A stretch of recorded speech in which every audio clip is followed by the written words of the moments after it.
Good morning, students. I am Mrs. Amrita Ekka and we will continue with Aine Akbari, and in this session we will be dealing with irrigation system, Mughal crops, the expansion of tobacco and coins in Mughal period.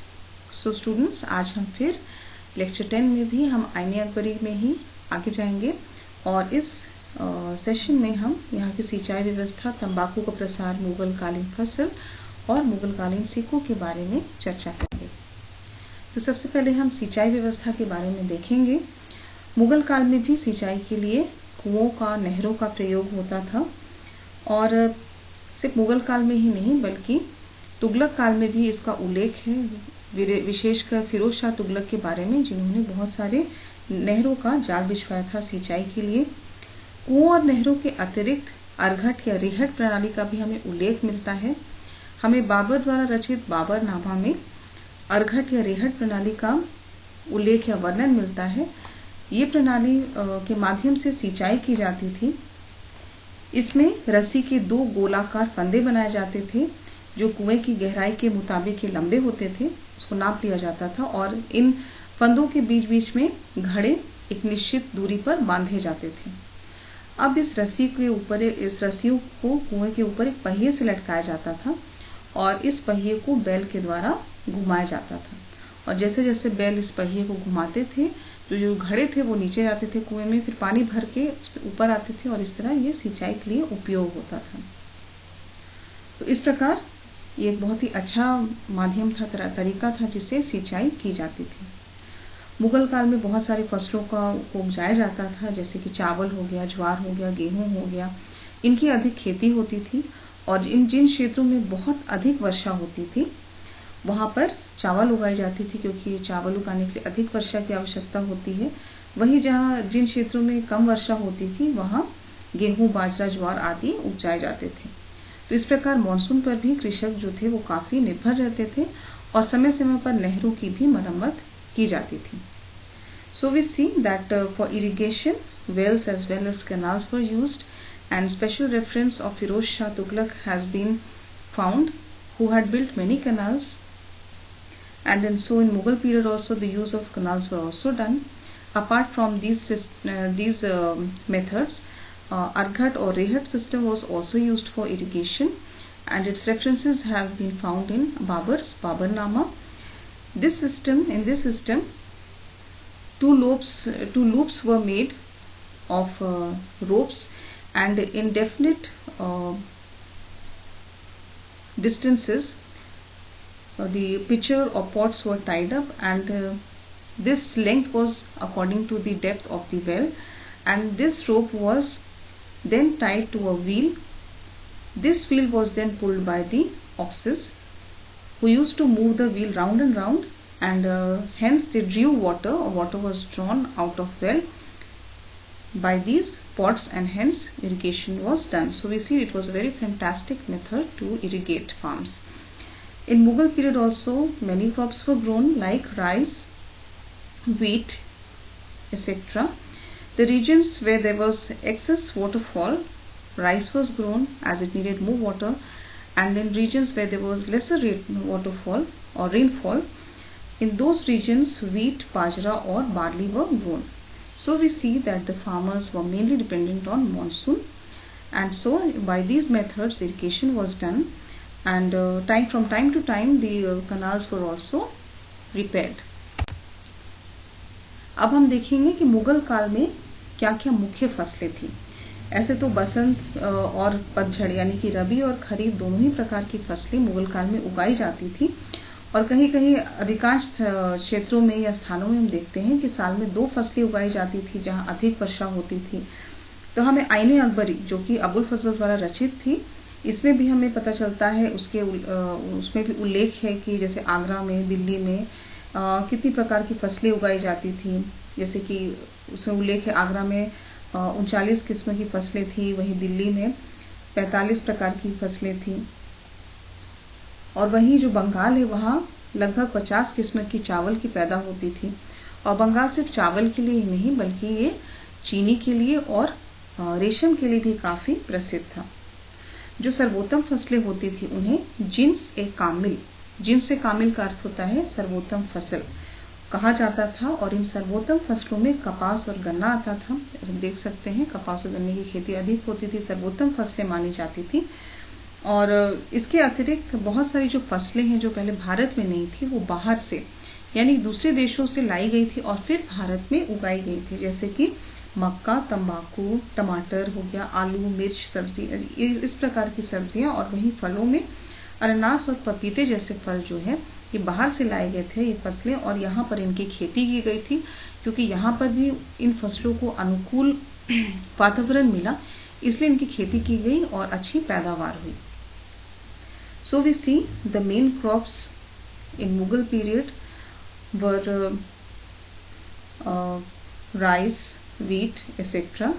In Mughal period, Rabi as well as Kharif crops were grown, and in many places yearly 2 types or 3 types of crops were grown, in which references of Delhi, Agra have been found. According to Abul Fazl's Ain-e-Akbari, 39 types of crops were grown in Agra, while 44 types of crops were grown in Delhi. Whereas Bengal was very much famous for 3 things, that is 50 varieties of rice, sugar and silk. Apart from this, many other crops were grown in India which were brought outside India. These were maize, tobacco, tomato, potato, chili, etc. These were the vegetables which were brought from outside India, whereas fruits like papaya and pineapple were brought from outside, and farming of all these fruits were also done in India. And because there was suitable climate or atmosphere for these fruits and vegetables, hence farming and production was very much nice or good in India. इस प्रकार हम देखते हैं कि इस प्रकार मुगल काल में इन चीज़ों की खेती होती थी और कैसे बाहर से लाई गई चीज़ों की भी खेती की शुरुआत हुई। अब हम देखेंगे तंबाकू का प्रसार। जैसे हमने देखा कि मुगल काल में तंबाकू की भी खेती की जाती थी। ऐसा माना जाता है कि सबसे पहले भारत में तंबाकू पुर्तगालियों द्वारा लाया गया और इसकी खेती भी यहाँ की गई। यहाँ की जो जनता है वे तंबाकू की काफ़ी आदी हो गई, इनका सेवन बहुत अधिक करने लगी, इसका नशा इन्हें लत लग गया। और अकबर ने भी तंबाकू सेवन शायद एक बार किया था, उनके अधिकारियों ने भी देखा था, और इसकी लोगों को ऐसी लत लग गई कि उनके स्वास्थ्य में गिरावट आने लगी। जब मुगल शासक अकबर के बाद जहांगीर शासक बने तो उनके समय में भी तंबाकू का अत्यधिक सेवन बढ़ने लगा और उन्होंने देखा कि लोगों के स्वास्थ्य में गिरावट आ रही है, इसलिए उन्होंने तंबाकू सेवन पर पाबंदी लगा दी। तो स्टूडेंट्स याद रखिएगा, तंबाकू सेवन पर पाबंदी लगाने वाले जो शासक थे वे जहांगीर थे, लेकिन उनकी पाबंदी जो थी वो बेअसर थी, और लेकिन इसके बाद भी भारत में तंबाकू की खेती और अधिक बढ़ गई। So we see about the expansion of tobacco. It is assumed that the first time tobacco was brought to India by the Portuguese, and hence the production of tobacco also started in India. Akbar and his nobles had also seen for the first time tobacco and had consumed it once, but knowing about the disadvantages of tobacco, they stopped consuming it. But the public of Mughal period, they got addicted to the consumption of tobacco. Hence, seeing the decline of health of public, the Mughal Emperor Jahangir was the emperor who put restrictions on use of tobacco or on the consumption of tobacco, or banned tobacco in his empire. But this restriction was not so effectful, and hence people continued to consume tobacco, and the farming of tobacco was still continued. अब हम देखेंगे कि मुगल कालीन सिक्के के बारे में हम चर्चा करेंगे। मुगल काल में बहुत सारे सिक्कों का प्रचलन था, बहुत तरह के प्रकार के सिक्के बनाए गए थे। तो अकबर जब शासक बने तो उन्होंने बहुत सारे, जैसे पहले भी चर्चा की गई है, कृषि के क्षेत्र में भी बहुत सारे सुधार लाया था। उसी प्रकार मुद्रा प्रणाली में भी उन्होंने सुधार लाया, और सुधार लाने के लिए सबसे पहले उन्होंने ख्वाजा अब्दुल सस्मत को दिल्ली का शाही टकसाल का अध्यक्ष नियुक्त किया, और बाकी जो भी टकसाल थे जो लाहौर, जौनपुर, अहमदाबाद में थे, ये सब उनके अधीन आके काम करने लगे। और अकबर चाहते थे, उनकी इच्छा थी कि पूरे साम्राज्य में एक ही प्रकार की मुद्रा व्यवस्था लागू हो, और इसके लिए उन्होंने सोने, चांदी और तांबे के सिक्कों को जारी किया, जो कि गोल थे, चौकोर थे, आप पिक्चर्स में देख सकते हैं। और फिर इन सिक्कों पर विभिन्न प्रकार के चित्र बने हुए थे, कुरान की आयतें थी, बादशाह का नाम था, जिस वर्ष जैसे जारी होता है उसका तारीख रहती है, उसका उल्लेख होता है, या टकसाल का नाम अंकित होता था। So students, we see that in Mughal age many types of coins and of various denominations were issued and were in circulation. When Akbar became the emperor, he introduced various reforms, and he introduced various reforms in monetary system also. In order to bring reform, firstly he appointed Khwaja Abdul Samad as the chief secretary of Royal Mint, and the other mints of Jaunpur, Lahore and Ahmedabad came under his rule. Akbar wanted to introduce uniform monetary system throughout his empire, and for this he introduced coins of gold, silver and copper, which were of round and square sizes. On these coins, the name of the emperor, the name of the mint, or the year in which it was issued, or some quotations from Quran were depicted. अब हम देखेंगे कि मुगल कालीन में विभिन्न प्रकार के कौन कौन से सिक्के थे। मुख्य रूप से आप देख सकते हैं कि मैंने 6 सिक्कों के प्रकार यहाँ पर उल्लेख किया है, जिनमें सबसे पहला था शंसब। ये सोने का सबसे बड़ा सिक्का था, जो लगभग 101 तोले का था, और इसका प्रयोग सबसे ज्यादा लेन देन के लिए किया जाता था। ऐसा माना जाता है 101 तोला यानी कि आज के समय में ये लगभग 1 kg 1780 ग्राम के लगभग होगा। दूसरा था इलाही, ये भी सोने का सिक्का था, जो कि उससे छोटा था, और ये भी बहुत अधिक चलने वाला प्रचलित सिक्का था। तीसरा आप देख सकते हैं रुपया, ये चांदी का सिक्का था। चौथा था जलाली, ये चौकोर चांदी का रुपया था। पांचवा था दाम, ये तांबे का सिक्का था, और ये रुपया का 1/10वां भाग होता था। और अंत में सबसे आखिरी था जीतर, सबसे छोटा तांबे का ये सिक्का होता था, जो प्रचलन में था।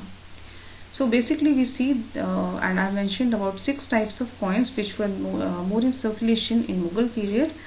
First we see Sanshab, which was the biggest denomination and size, about 101 tola, which is equivalent to or about approximately 1 kg 1780 grams, and it was more in use or in circulation. The second was Ilahi, which was also a gold coin but smaller than Shansab, and it was also in quite circulation.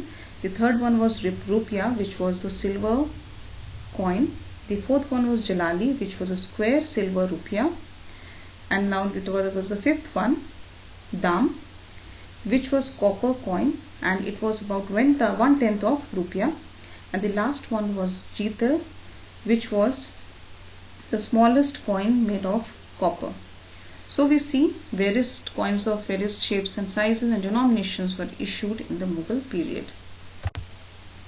So students, in this session we saw about the coins, about the Mughal crops, about tobacco and irrigation system. Now it is assumed by many of the scholars that in Mughal period the trade flourished in India, and the trade relations were not only in India but with outside world, that means with many countries, and hence due to these trade relations lots of silver, excess of silver came in India, and so many silver coins were made or in the mint and were in circulation. इतिहासकारों का ये मानना है कि मुगल काल में भारत का व्यापार काफी समृद्ध था। भारत से बहुत सारे माल निर्यात किए जाते थे, क्योंकि भारतीय माल बहुत ही प्रसिद्ध थे, बहुत ही लोकप्रिय थे, इसीलिए विदेशों में इनका निर्यात किया जाता था। और उसके बदले चांदी, जो बहुत सारा जो चांदी है जो अलग अलग देशों का, वो पूरा भारत आने लगा, और इसके कारण भारत में बहुत ही अत्यधिक चांदी एकत्र होने लगे, और बहुत सारे चांदी के सिक्के बनने लगे। इसीलिए इस समय में कहा गया कि मुगल काल में चांदी का भारत में बहुत ही बहुल्य हो गया, बहुत अधिक मात्रा में एकत्र हो गया चांदी भारत में, और भारत जो है वो काफ़ी समृद्ध हो गया. So we see due to the export of Indian goods, handicrafts, which were very much famous and loved by people across the world, instead of goods, in place of goods which were exported, the Mughals, they received silver coins, silver from the other countries, and hence the lot of excess of silver accumulated in India, due to which India became quite prosperous. तो हम देखते हैं इस प्रकार के trade relation से या व्यापार के माध्यम से भारत काफ़ी समृद्ध हो गया. तो आज हम इस सेशन में इतना ही देखेंगे. Hope you are able to follow my lectures. Will continue in the next class. Thank you.